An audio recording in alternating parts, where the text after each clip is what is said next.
Well,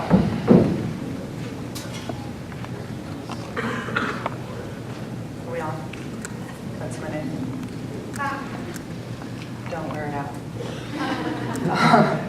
So composting is a really great metaphor for breaking down muck, and other four-letter words, which I wanted to say today but can't. And I want to show how you can use this metaphor to be addressing group dynamics that come up for you in your design work that could sabotage what you're working so hard to bring to the world.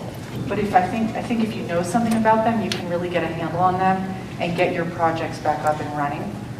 80% of projects, all projects fail. And so this is really an effort to help you get into the 20% that are successful. I'm thinking of this as an interpersonal composting process. When you think of composting, you tend to think of gardens, wheelbarrows, worms, soil, waste, heat, time. But this is about a process just like in a garden where waste isn't really waste. It's actually building blocks that are getting ready to transform into their next new kind of growth and really capitalizing on that natural reality. We're going to move today from a soil experience to a human experience, and what we're composting is group dynamics. And I think you can use this composting imagery with the groups that you're in when you guys start to go off the rails as a team. So, there are corporations who had tasks and projects that were not successful. There are geopolitical attempts at solving crucial problems that are really, really quite immediate, if not downright emergent. And there's architectural innovations that have cost millions of lives. And there's one thing that all of these have in common, which is us. We are pieces of work. It's all about relationships. People have conscious lives, but we also have unconscious lives with thoughts and feelings and instincts. And then when you put us together in groups, that doesn't go away. So we all get into a group, and then the group itself becomes sort of like an organism with its own thoughts and feelings and drives. And it's really impossible, one can imagine, that anybody or any group would really know what's going on at any given time. So it becomes very disorienting for everybody. And I think it's a way to think about why 80% of projects fail. It's not that these meetings or these corporations or these structures were faulty. It's that the relationships and unconscious dynamics determine whether a project is successful or not. So when group dynamics go awry, people become very committed to their own ideas, and they get to the point where they resist everyone else's perspective. And I know you've seen this. When people do not feel seen or heard, they go into flight or fight mode. They can become afraid to speak up, or when they do, they do it in a very emotional, upset fashion that doesn't necessarily show that they're thinking things through. They might polarize into differing groups.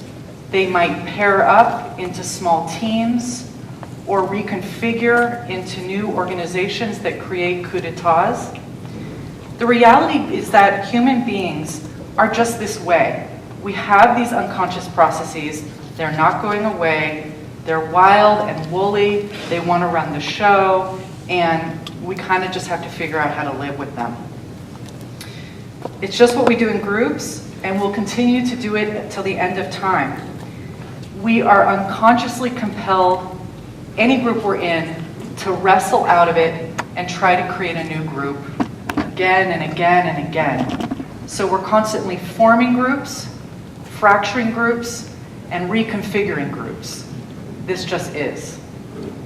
Your goal is to deal with group fractures in a way that the damage from the fracture is minimized and the reconfiguration potential is optimized and seen more like the wonderful growth that comes out of a garden.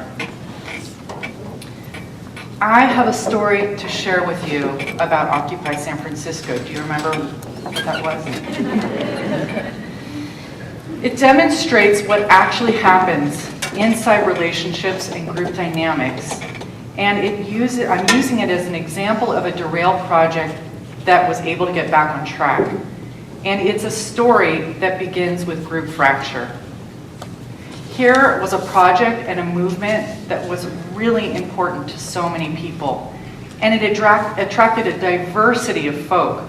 There were people in suits, there were family, there were kids, nomadic teenagers, homeless folk, mentally ill folk, substance abusers, every kind of person, people from lucky backgrounds and unlucky backgrounds, all coming together because they were passionate about Occupy. They didn't necessarily agree about what Occupy was. So when they all got to the same place, they started to have the same kind of group fracturing that happens over and over. And when you think about it, in the teams and groups that you're working in, you're dealing with the same variables. People are passionate, they're diverse, they have different ideas of what you're working on, and there's a kind of competition in even the most egalitarian and democratic of groups that people are naturally going to vie for leadership, whether or not they're owning it. I became curious about Occupy San Francisco and basically just went down there to see how I could help. And there I learned about an incident of a young woman who had been unwittingly dosed with LSD by other members of the camp who were playing a prank on her. Unfortunately, she already had a medical condition, so she actually got deeply unhinged by the dosing that she received and went really quite crazy in the camp. And understandably, all the other occupiers got kind of paranoid in a sort of appropriate way about how safe they were within the camp. And it became clear at that point that there were two distinct silos within the camp. A group that was more interested in being affiliative and collaborative, and another group that was interested in being combative. So I'm calling the affiliative group Silo 1, and I'm calling the combative group Silo 2. I had a really visceral reaction to the story of the young woman. There's just something about it that really got me. It didn't, for me, seem like what I thought Occupy was about. And it led me to offer what I thought would be most helpful to the occupiers, which was to develop a group called Composting Anger. And basically put it out to the group that we're going to compost all the muck that comes up in this camp, and we're going to figure it out together. And that even though most people in this camp have no interest in this group or don't want to come, that just our even doing it together will bring something good to the camp. We were identifying and acknowledging the existence of group dynamics just in the name. We were being present with the polarized state of the camp, which nobody could quite do or accept. And I have to say that the people who showed up for this group were such natural leaders, and they came from every walk of life. Many of them lived outside full time.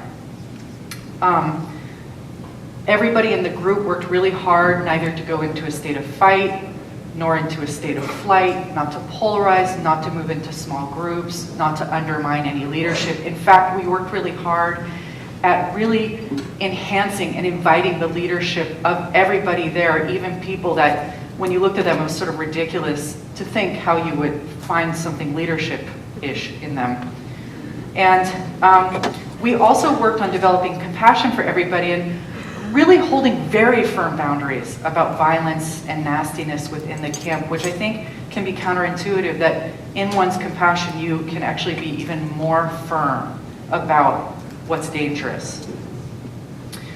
I think in this way the group members were able to model a flexibility of mind that everybody really desperately needed, and it recreated space to think and to breathe. And it's in that thinking and breathing space that communication can happen, groups can reconfigure, and creativity resumes. It was a group in the camp that anybody could join as long as they were safe. And There were several facilitated sessions regularly every Tuesday night that ultimately led to a notable decrease in violence and discord within the camp, as well as obvious drug use, and an increase in cooperation and group morale. It was disarming, Eve. And the defensiveness melted away. It was awesome. And you can only imagine what more I would have said about it. Okay. But you get the gist. Of all people to stop, I just, Madeleine's story is so compelling. So, but I think you got the gist of it. It's an incredible work she's doing. Thank you. So, thank you so much.